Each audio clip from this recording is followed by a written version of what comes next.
We're here to say hey and let you in. What are you waiting for, hon? Let the episode begin. The girl in Pink and the boy in blue. But forget the heteronorms. We're for for all all of you. She from the north. He from the south. Millennial to Gen Z. All these differences.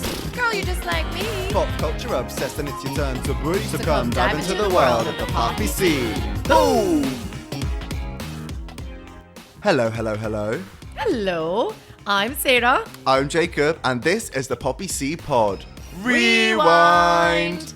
We are back with the second part of our two-parter on iconic award show performances. It is a part deux. Oh, oui, oui.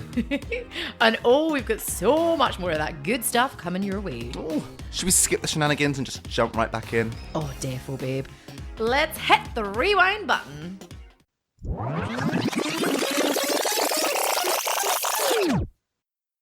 The Poppy Seed Pod. Ha ha. Shall we go for it? Wee wee. So, we ended our first episode with our discussion about Cheryl's iconic performance at the Brits, Oh, yeah. famously taking place amidst the stories of her husband, Ashley Cole's infidelities and affairs plastered through the press. Boo. Now, moving on.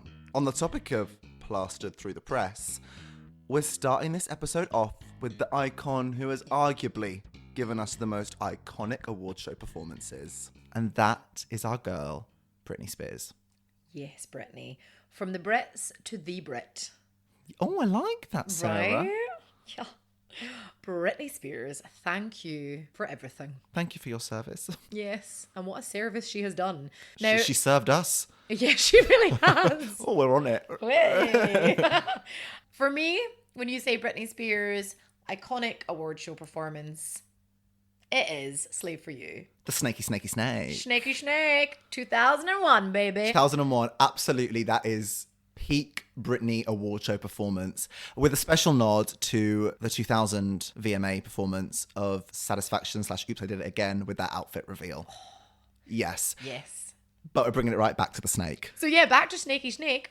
I was 13 when this happened. Okay. So I was prime teenage. Oh my God, I want to be you, Brittany. That outfit, incredible. Yes. So it was the green bra with the crossover straps underneath. She always had a right good belly bar in as well, which was so of the time. Yes. And she had these beautiful little bedazzled blue shorts with like the tassely, drippy, shaky bits down. Again, please refer to our Instagram page. But it was just, she was so sexy, so sexy. And I think what a lot of people forget, that of course we think of the snake, which we will come to. But she was in a cage at the start with a tiger. With a real live A tiger. real life tiger for quite a while. Yeah. And also, very, very fun fact, in case you maybe recognise that tiger handler, he was in Tiger King. Oh, gosh. Oh, gosh. Take me back to 2020. Yeah, sorry, that was a trigger. So, apparently this guy was like the animal trainer on various movie sets, including Ace Ventura.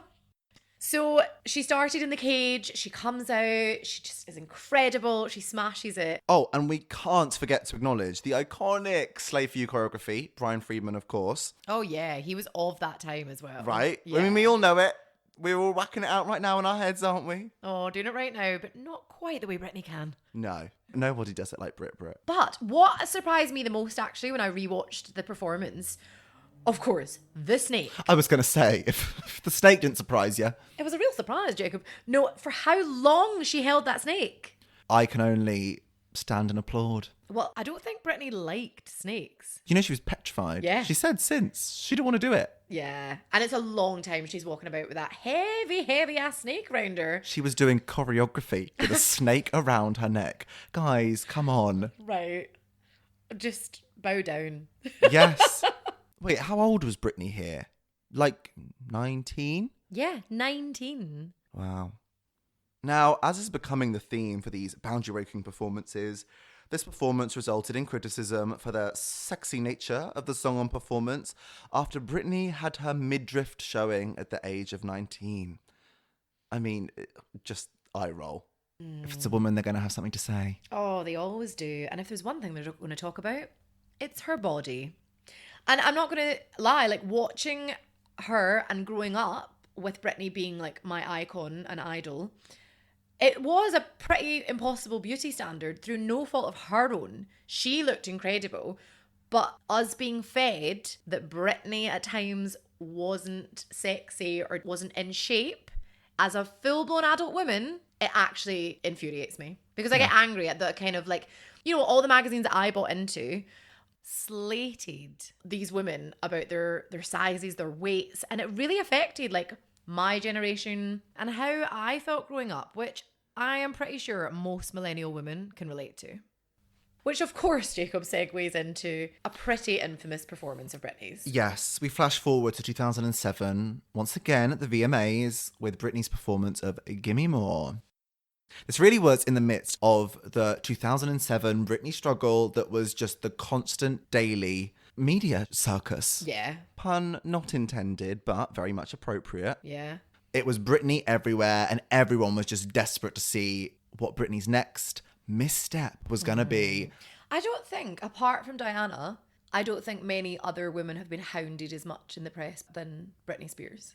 Physically, Yeah. Yes, I agree. I think it's a very real conversation to have that I'm surprised she's still alive, if I'm quite honest. We've seen, so sadly, the way it's gone when superstars, obviously often younger women, actually, I'm going to stop myself right there because we're going to be diving into this topic later in our conversation about another iconic award show performance. But Jacob, when you watch that performance back, it's not that bad. No. Of course, it's not the usual Britney energy level, but the hounding that she got was not deserved for that performance. Oh no, she was torn apart for this performance. And I think it's because this was meant to be her big comeback performance. And we were expecting Slave For You level, but she wasn't able to give us that. And now we have a bit of backstory as well. We do. You know what? As Britney reps, We're gonna, in her words, we're gonna tell you what was really happening behind the scenes, okay? As we know, last year in 2023, Britney released her memoir, The Woman in Me, which gave readers a lot more context and insight to these moments that we witnessed years ago. To quote Britney herself, "There was a problem with my costume and with my hair extensions. I hadn't slept the night before. I was dizzy. It was less than a year since I'd had my second baby in 2 years, but everyone was acting like my not having six-pack abs was offensive. I couldn't believe I was going to have to go out on stage feeling the way that I felt. I went out there and did the best I could at that moment in time, which, yes, granted, was far from my best at other times. I could see myself on video throughout the entire auditorium while I performed. It was like looking at myself in a funhouse mirror." Oh, that's really sad. Because I said to you earlier, I recently saw a picture online of her at that performance, and I would give my right arm to look like her there. Most women would. She Absolutely. looked incredible. But the headlines said she was obese. Are you having a laugh? Like, that's insane. You know something else they did, which is really interesting because the dress rehearsal footage has since been released, and it's shown that in the original dress rehearsal footage, they shot the performance at a normal camera angle with a normal camera lens. The 2007 performance that we've all seen that she was panned for is shot at a completely different angle from the ground up with a wide angle lens. Now, what a wide angle lens does is it stretches out what we see, essentially. And of course, that was what was used. They switched it up. We don't know what the behind the scenes there was, you know, but we do know that they switched it up last minute for whatever reason. And you can see the difference. It's a massive difference. And it's really sad, actually, knowing then what she actually looked like, which was beautiful, and her figure was stunning. Even more tiny than she already was. Yeah, and that she was so... Still panned. And still, she thought she didn't look good, which is really sad because, my God, girl, if you'd popped out 2 babies and looked like that, I'd be fucking dancing around naked. But also, it should be noted, in her book, she did come out and say as well, which is another level, was, of course, Justin Timberlake was there, her ex. She hadn't seen him in a while, and she says everything was going great in his world. He was at the top of his game in every way. He had a lot of swagger. I was having a panic attack. I hadn't rehearsed enough. I hated the way I looked. And nobody wants to see their ex when they ain't feeling great. Right? Because she's got all these like standard personal matters to deal with, besides the enormity of Britney's meltdown in the media of 2007. Like, for goodness sake, leave Britney alone. Never a truer word said.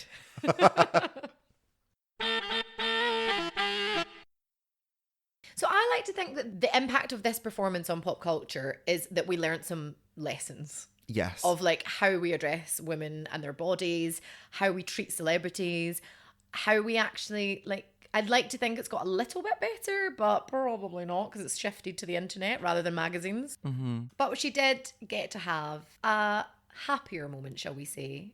She did. Our Brit made her triumphant VMAs comeback in 2016 when she performed a mashup of her new single at the time, Make Me, with the featured collaboration G-Eazy. And then they did a little cheeky remix of his single with BB Rexha at the time, which was like a big hit, Me, Myself and I, with Britney's vocals. And it was the big triumphant comeback. She was there in her little yellow sequin bodysuit with her yellow sequin boots. Aww. And it was really great to see Britney up on stage doing something that she's great at. Yeah, strutting And- about like our Brit does. Exactly. And it was a really lovely full circle moment. She was able to reclaim that iconic status which the media had tarred from that 2007 performance. And we love to see it. Now, the Britney Army, they do say, and this all ties in with what we know about the conservatorship now as well, they do believe that for the Me, Myself and I portion of the song, Britney was supposed to sing those vocals live. Oh. Because an ongoing belief amongst the general public is that, oh, Britney can't sing, that's why she lip syncs to every performance. Whereas we've come to know that, of course, a lot of that is to do with the conservatorship and et cetera, et cetera, et cetera. Britney can sing. Yeah. Britney can really, really sing. Oh, yeah. And, you know, the Army, they do believe that she was supposed to be singing these vocals live. And then they replayed the pre-recorded audio. I think I've either read this online, so it must be true, or in her book. I think she alludes to it a few times. I believe she might have alluded to it. Yeah. But yes, I mean, you see the physical disappointment on her face and almost the confusion. She takes off her, you know, the iconic Britney headset and they give her a microphone. And then And then all we hear is the pre-recorded vocals. she's just so hard done by that girl. She is, but Britney is free. Exactly. Finally. And you know what? I'd love to see her give us another iconic award show performance. Wouldn't it be amazing? It'd be so good. However, having said that, I think it's more than fair enough if Britney doesn't want to do it anymore. Yes, she's given us so many good. She has given us so many incredible There we go. performances. Exactly. So she's already given us more than enough. If you want to give us more, Brett, we're here for it. You want more? Give me more.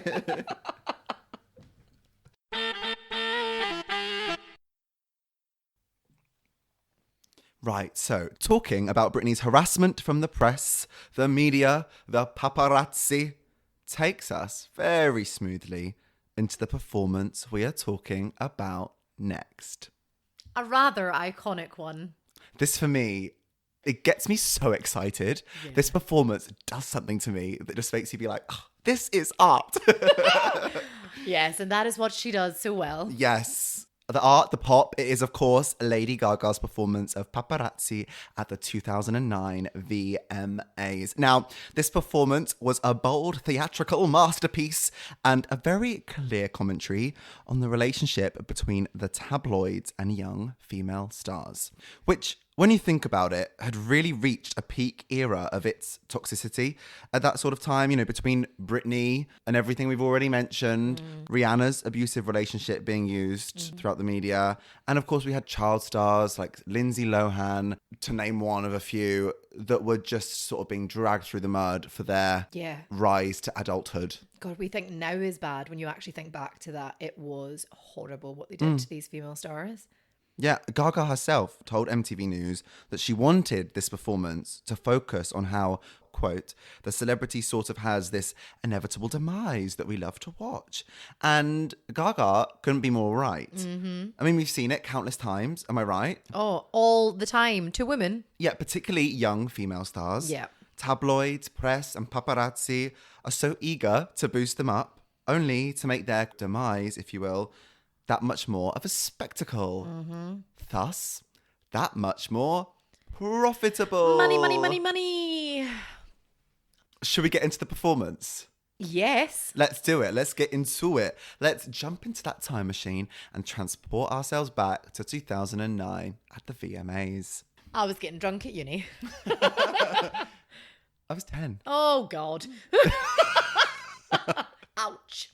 But Ouch. Gaga, I can confirm, I was naming Facebook albums with her song lyrics. Yes, millennials. Yes, we did that. That is the pop culture impact that Indeed. we're talking about. Right? She was the moment.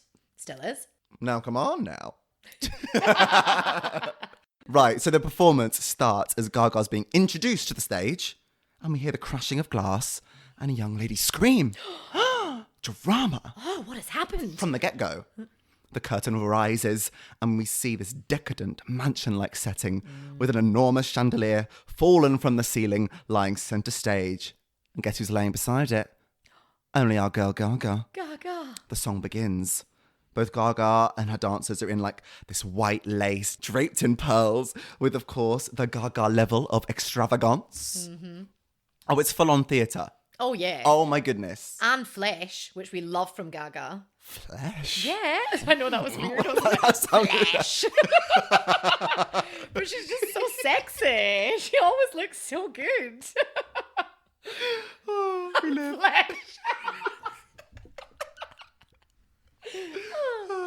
Proceeding. There's innovative choreography.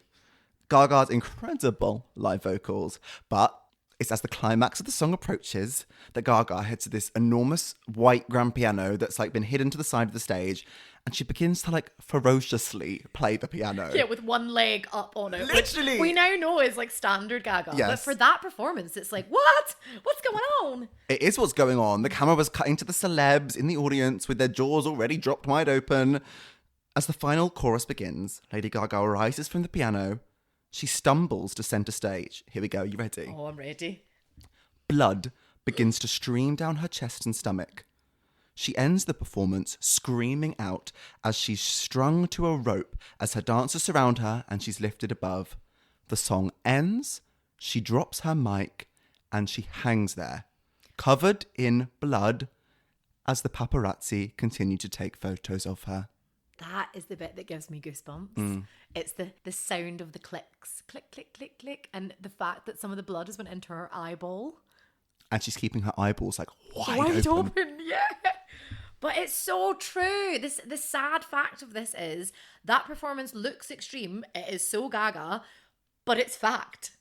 That's what happens. Yeah. I mean, the reaction when this happened, it took people a hot minute to figure out that this was part of the performance. Like, you can hear the audible gasps from the audience when that blood starts pouring down her chest. Yeah. It's like, what's going on? What's happening? Is she okay? Also, claps all round for the costume designer of that. Because the timing... How do you think she did it? I think when she was on the piano, she must have activated something. Got you. Yeah. Yeah, because it's just so perfectly timed. The blood just trickles down the flesh. Buzzword of the week.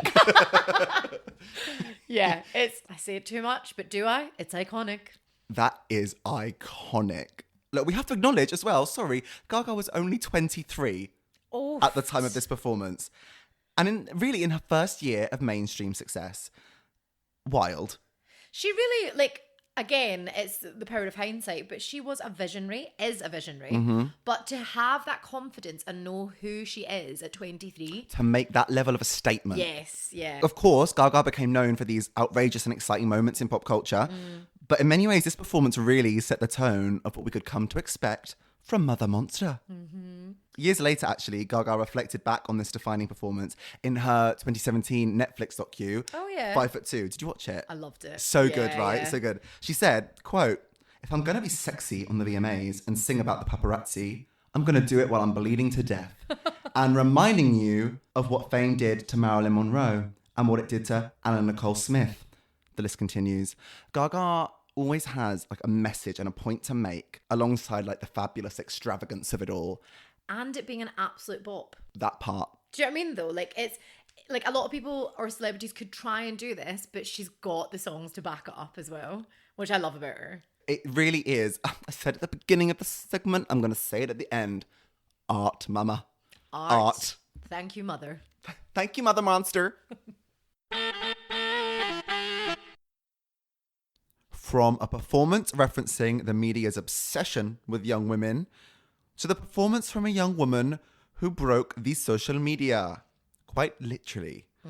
We're talking, of course, about Miley Cyrus's VMA performance 2013. Oh, Miley. Oh, Miley. You got us talking, girl. It became the most tweeted about event in the history of the social network, averaging 306,000 tweets per minute.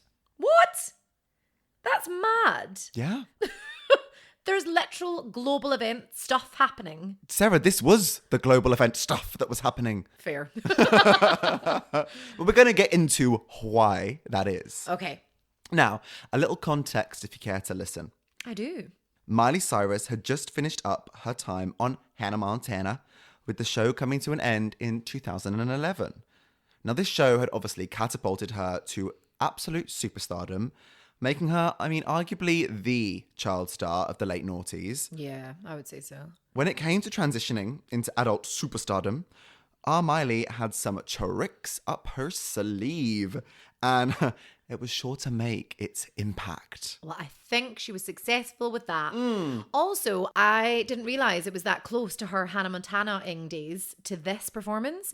So I actually kind of get more of the shock now, I guess. Yeah, whiplash. Yeah. Whiplash, baby. But we flash forward to the 2013 VMAs. Miley's been working on this new era now for the better part of 2 years and has recently released her brand new single, We Can't Stop, which has gone to number 2 on the Billboard charts. It is a bop. Only behind Robin Thicke with Blurred Lines. Oh, him. After showing off her brand new haircut and an edgier vibe in the music video, everybody is now waiting on Miley to take to the stage at the VMAs. Cut to a stage full of teddy bears. OMG. An enormous teddy bear sits center stage and before we know it, its stomach opens and our Miley appears. Hi, girl.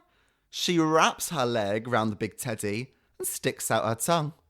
She's got those signature Miley space buns in and she's wearing a snazzy little teddy bear bodysuit. Is this where the Miley tongue started? This is where it originated, I believe. Right. Oh, Okay. yes. There was a lot of tongue. A lot of tongue.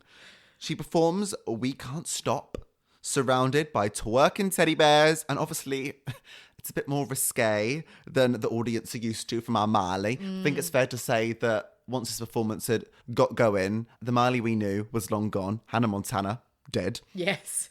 Yeah. But this is only about to amp up 200 as the song comes to an end. And we hear Blurred Lines begin to play. With the infamous words of, I know you want it. Oh, do you now, Robin? Do you? Don't think you do, actually. You speak for us all, Sarah. Yes. Now Robin Thicke comes out onto the stage. Miley rips off her bodysuit to reveal a nude latex two-piece. And this is where that foam finger comes out to play. Oh, that foam finger. Also, can we just note that, what's his face? Robin. In the suit. He's dressed as Beetlejuice. Yeah. It's not a good look. No, Robin, it's not a good look. However, this is where it all starts to get a little bit naughty. See, the foam finger is used very suggestively. And there's a solid amount of twerking taking place in all sorts of ways. This is the part of the performance that I remember. I don't really remember her doing her actual song. This is definitely the part that had the world shooketh. Yeah. Now, the crowd is screaming, the celebs are stunned, and when this performance ends, the world goes into frenzy. Wow. It's fair to say the outrage that came from this performance was truly off the scale. But let me guess. Was it all aimed at the young female star by any chance? Well, funny you should say that because Robin wasn't picking up too much flack. But our girl Marley was getting it left, right, and centre. Even celebs were hopping on the bandwagon. Sherry Shepherd said that Miley was, quote, going to hell in a twerking handbasket. Oh my God. Yeah. And who is that? Oh. Sherry Shepherd, she actually replaced Wendy Williams' talk show. Oh. Oh, well then, yeah. Yeah. That's so harsh. Imagine saying that about a young girl. Miley was 21. Oh my goodness. Like, come on. People just don't like change. And No. she's going to get older. Right. I mean, we see it now. Of course, Jojo Siwa and her wonderful rebrand, You know, defining a generation she is. some might say. I mean, we've seen it with so many stars, but like let them grow up. They're not responsible for your children. That part. Yeah. Very, very true. Even the creator of the foam finger Stop it. weighed on in. Steve Schmeller.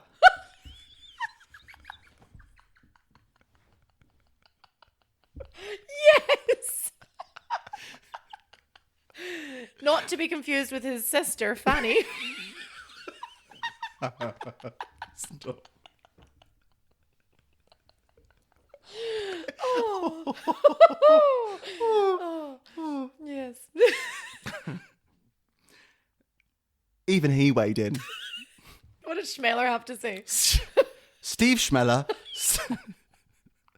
Steve Schmeller says, quote, I thought it was degrading. A foam finger doesn't have feelings, so it doesn't know that.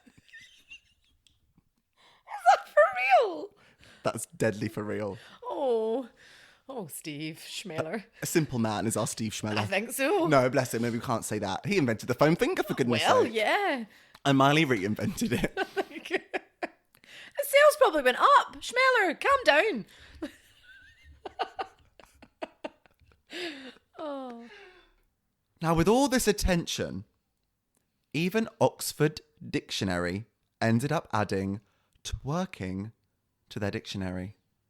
Now, look, I'm a massive fan of the dictionary, babes. Of course you are.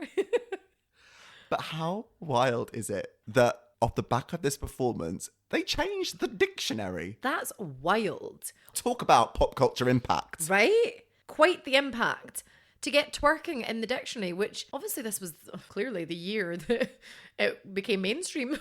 No, but honestly, this is the moment of 2013. Whenever anyone mentions 2013 to me, the immediate image that comes up in my mind is Miley with her foam finger. I think that's a bit of an achievement getting that in the dictionary. That's a huge achievement. I mean, I personally, obviously, stan Miley, but stan the career strategy here. Yeah. Honestly, so smart. Well, do you know what? She might have people slagging her off, but she got the internet talking. That's for, I mean, she broke the internet. 5 years later, Miley herself reflected on the cultural impact this performance had. In an interview with Wonderland magazine, she said, "Not only was culture changed, but my life and career were changed forever. It inspired me to use my platform for something much bigger." And that she did. The performance that rocked pop culture inspired Miley to use the attention and redirect it to a cause most important to her. Oh, I love that. Quote, "It encouraged me to be more involved, which then led me to start my own organisation, which is the Happy Hippie Foundation. It's dedicated to fighting injustice for vulnerable populations. Since 2013, Miley has grown her foundation, aiding LGBTQ+ and homeless youth." Oh, that's amazing. It is amazing. I mean, cut to even just a year later in 2014, back at the VMAs, Miley Cyrus won for the biggest award of the night, Best Music Video, for, what do you think? Wrecking Ball? You're so right. Wrecking Ball, of course. Another pop culture moment. Yes, indeed. And instead of going up to accept the award herself, she had one of the young people that her foundation had helped go up and accept the award for her and use that time with the world's attention to make a speech about something a bit more important. Oh, good for you, Miley. Good for you, Miley. We love you, girl. That's great. And in talking of a full circle moment, it takes us to the Grammys 2024, Oh, where we got a fantastic performance We of did. Flowers. It was just an absolute pleasure to see Miley up there doing what she really does best. She knows how to hold a crowd, to captivate a crowd, to entertain a crowd. And oh my goodness, did she look incredible Oh my in that goodness. Bob Mackie dress with the hair, She with looked the so vocals. It was so special to see. That was Miley's night, arguably. Like everybody was just rooting for her, celebrating her. And that is what we call a full circle moment. Full circle. And I thought, Jacob, seeing as we are entering into her Grammy performance, Yes. I should just give you a wee bit of history about the Oh, Grammys. yes. Oh, yes. Why do we even have the Grammys? Well, I will tell you. Why? I need to know. So, the Grammy Awards are what we would say is the most prestigious music award, featured every year, and they're presented by the Recording Academy. And it does really recognise musicians of every age and every genre. Now, the Grammys first took place in 1958, and that was because at the time we obviously had the Oscars, we had the Emmys, that was recognising film and TV, but there was not really a musical equivalent. And because of the Hollywood Walk of Fame project, which began in the 1950s, people, were enjoying their musicians again, and they thought we need to get something for them. So the very first Grammys, I thought this was funny because we know how long the Grammys can be. Oh, yes. Yeah. So the very first event included just 28 categories, while in 2019, guess how many there were? I want to say like 60 something. 84. Wow. Oh my gosh. Yeah. Now, the main ones, of course, Best New Artist, Song of the Year, Album of the Year, and Record of the Year. The big four. The huge four. Now, of course, Queen Bee made history last year at the 2023 Grammys by becoming the artist with the most Grammy wins ever. And she tipped into this by winning Best Dance/Electronic Music Album for, of course, Renaissance. Album of the year robbed. Right? Say it again. Yeah, it's so true. Grammys can be controversial for trying to keep people in their boxes. Yes. But as Cowboy Carter aptly acknowledges, genres are a funny little concept, aren't they? Now, a fun little one. DJ Jazzy Jeff, yes, you remember him, and the Fresh Prince, also known as Will Smith, were announced as the first ever Grammy winners for a rap performance. So that category started in 1989, which was a big game changer. And the first artist to be stripped of their Grammy. Scandal. Do you Scandal. know who? Scandal It was alert. in 1989 as well, when it was discovered that the album was not actually sung by them. Jennifer Lopez. No, in time that will come out. It was Milli Vanilli. Millie, you've been a naughty girlie. No more Grammys for you. Boys. Let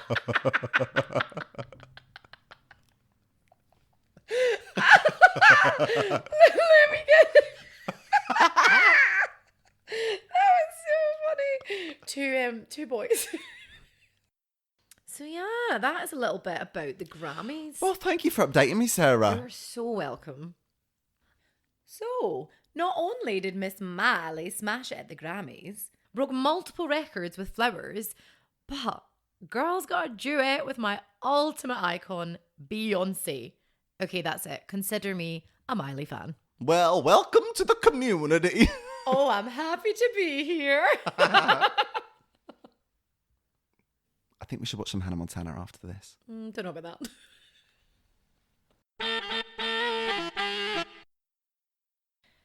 Now, you may be wondering why we have not mentioned one of the most iconic performers of all time. But we do save the best to last. Oh. Of course, Beyonce. Queen Bee. Beyonce. She has served us up some of the most iconic pop culture, impactful, just insane performances. That's right, Honey Bee. There's so many. We could have done a whole episode on just this. But for me, 16 minutes long, cinematography perfection, Oh, yeah. Beyonce's VMA 2016 Lemonade Medley. Insane. I know. So incredible. Wasn't it? I was obsessed. It really is just actual perfection.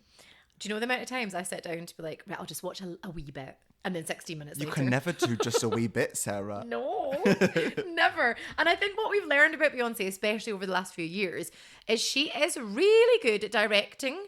And she is a bit of a cinematographer herself. So it's like a movie you're watching. Yeah. It's so good. At an award show. Right? But yet keeps the live element. Yeah. Insane.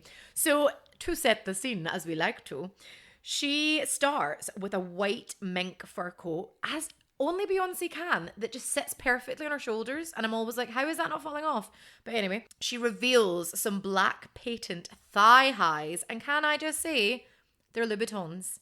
Obviously. But can I just say, as a gal that has a pair, how is she doing that?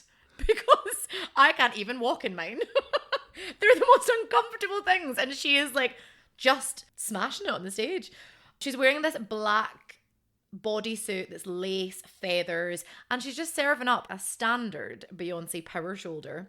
She's really blonde, like really, really blonde, but she looks amazing. One of my favourite moments of this, though, is when she smashes the camera with a baseball bat. Spot on. Yes. Spot on. The level of precision that Beyonce tackles everything with is just Unmatched. so next level. Yeah. I saw this really, just scrolling one day on Instagram, and I saw this podcast, and it was about sport. And I don't know why it showed me that, but and it was this Suggested ads went a little bit iffy there. yeah, excuse me, algorithm. But it was, I want to say, like an NFL player, and these guys started laughing at him at first because he was like, so I went to see this Beyonce tour. And they were like, okay, Beyonce. And he was like, do you know, after that, after watching her costume changes, her performance, I left there going, I'm not working hard enough. And it elevated his football game.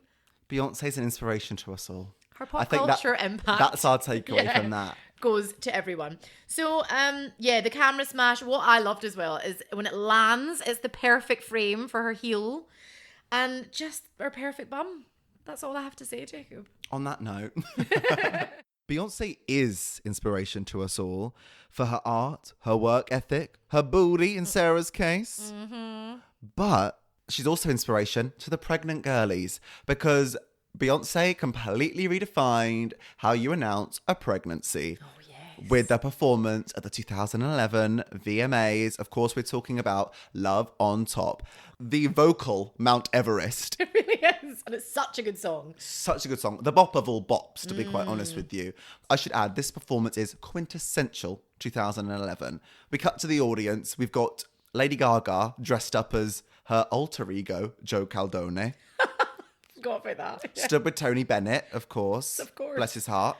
And we've also got Katy Perry stood there, who can only be described as pastel triangle. And we expect no less from our Katy. Very 2011 Katy.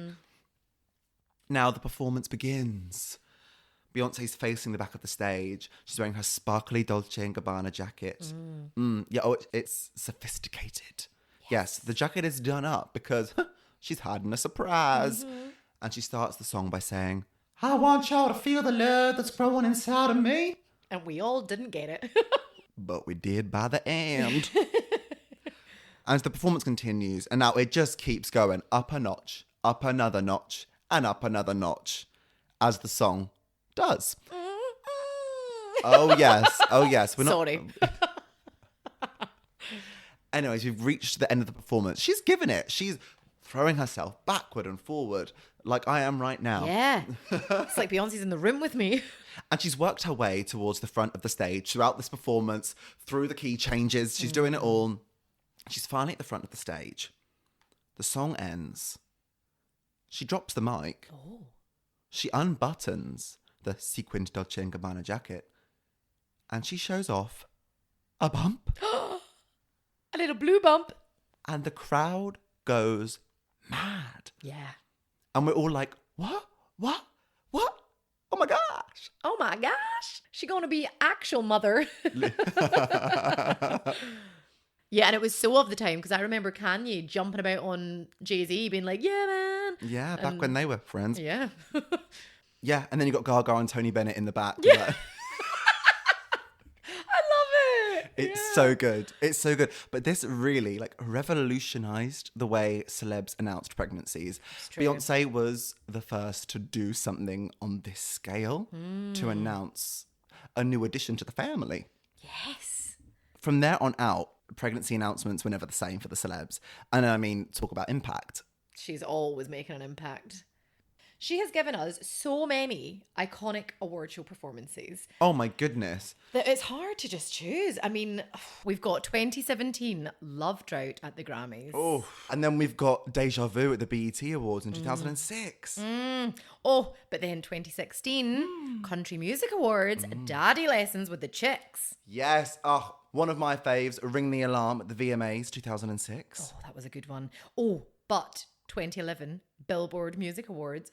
Who Run the World? When she got all up in Mr. Schuster's face. Oh, she did. Oh, That's iconic.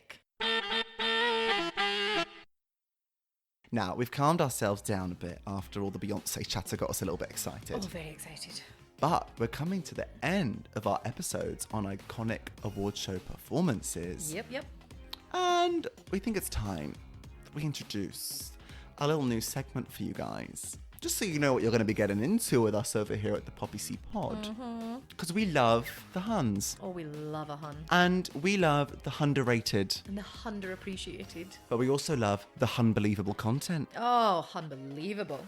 And I thought maybe we should acknowledge some of these underrated, unbelievable moments. Would you like to start us off, Sarah? I'll start you right off. Category is iconic award show performances. Indeed. What's a underrated award show performance to you? Well, Jacob, maybe one that I've not shut up about for the last few weeks, and you're going to come for me because I don't know if you agree. It's Adele. And yes, the Brits, 2011, Someone Like You. Gorgeous. Yeah. Love Adele. Love Adele. Impacted pop culture. Okay, right. Hear me out. So the reason I think this is underappreciated Go on. is because the simplicity of it. It was absolutely stunning. Yeah, go girl, give us nothing. I'm joking. I am totally joking. The whole of North London will come for you. No, I literally adore Adele. I That's know what's you do. hilarious about this. But I know. meh. So it was her and a piano. It was a stunning gown. And honestly, I've never seen the Brits. Great gowns, beautiful gowns. Beautiful gown. I've never seen the Brits just settle so much. That's very true. It was like everyone was like, okay, we're watching a moment right now and we better shut up and behave. And I do also feel like it was the dawn of the new diva. Yes. So we have had our Mariahs, our Whitneys, but it was like, this is our generation's voice. Oh, she is so special. Have I convinced you? You have convinced me. Look, I genuinely adore Adele. I know you do. But, you know, do I think this performance impacted pop culture in a Yes. stratospheric level? Yes, he does. I think for my underrated Yeah, tell me. iconic award show performance would have to be Pink's performance at the Grammys of Glitter in the Air. Okay, yeah, I love Pink, yeah. Yes, love Pink. Not a bad seed on this earth at all. And Pink is an incredible live performer. And this was really where we saw her aerial abilities like come into full play. It was gorgeous. Like she was singing live whilst being hoisted up in a blanket and spiraling around whilst soaking wet in the air. As only Pink can. Amazing. Wild. I mean, like fully giving us vocals to such a beautiful song as well. And something about the aerialistic qualities of the performance just worked really well with the song. And I think definitely had its impact on pop culture. Pink is known for her incredible stunts. Love Pink. Yeah. Like from day dot. And I don't think people talk about that performance enough. I don't. I'm going to go watch it right now. Okay, now from underappreciated To the unbelievable. to the unbelievable. You This. scared me a little bit then. Sorry. Do you want to go? I'll go. Okay. I'll go. Yes, for me, unbelievable. Something that had my jaw dropped wide open. Something that had me shooketh. As a full-time harmonizer from the years of 2014 to 2017, it must be said the Fifth Harmony performance at the VMAs in 2017 had the world gooped and gagged. It was absolutely unbelievable. Oh my goodness. The performance starts with the 4 girlies stood on stage. So bear in mind, for context, Camila had left Right. at the end of 2016. And it was a big deal. And it was Yeah. messy. It was so messy. The way she left that group was messy. I've made my peace with Camila now. But not the way to do it. I just think it was messy. So I was very much team Fifth Harmony, team the girlies.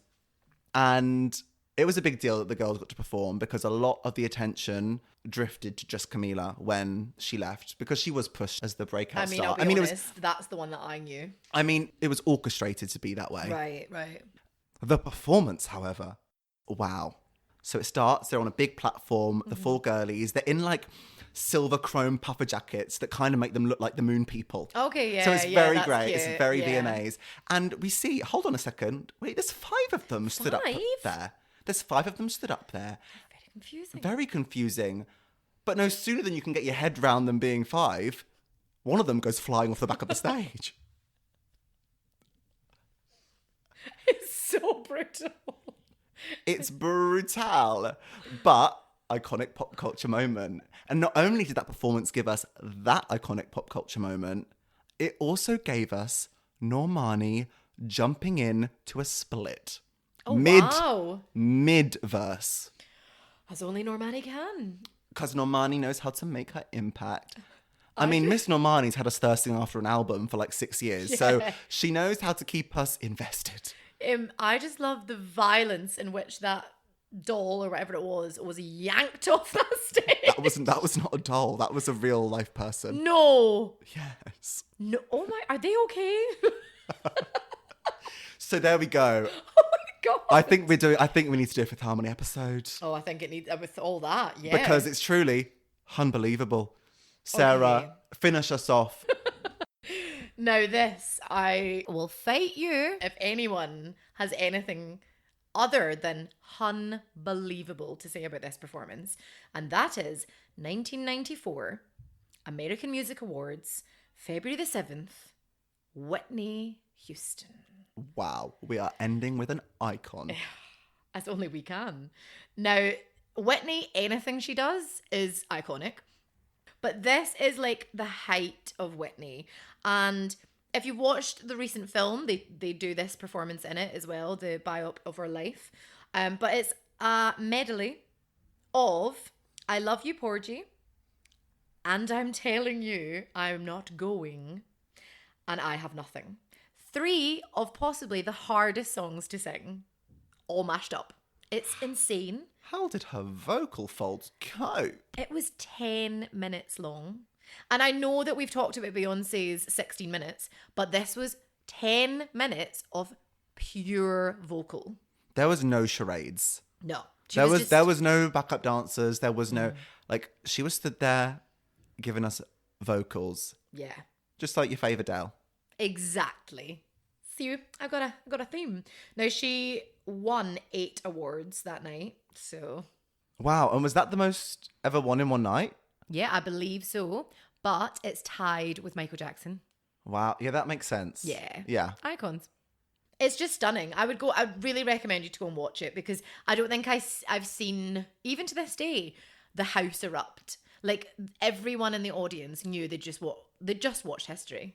Like, never really, like, she was called The Voice for a reason.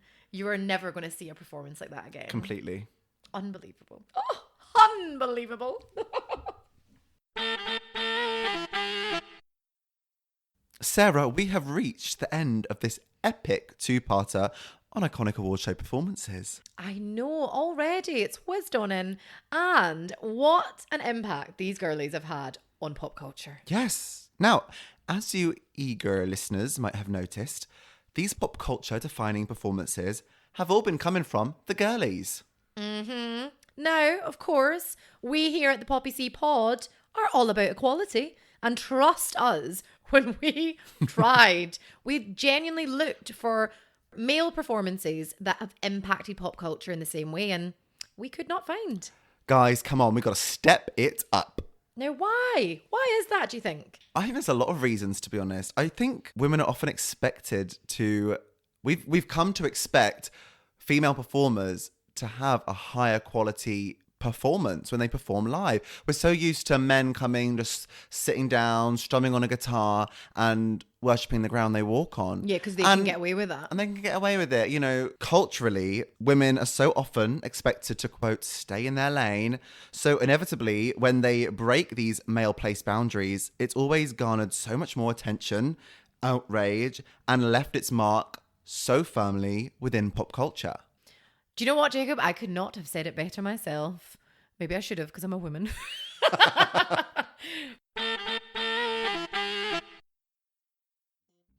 I hope you guys have really enjoyed listening as much as we've enjoyed making this, because it's been so much fun. Oh, it's been so much fun.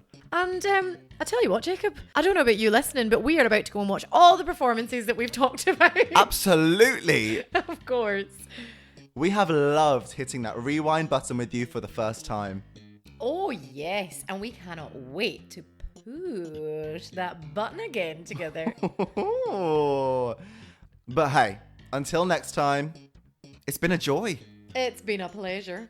And we'll see you next time on The Poppy C Pod. So off key, but we live.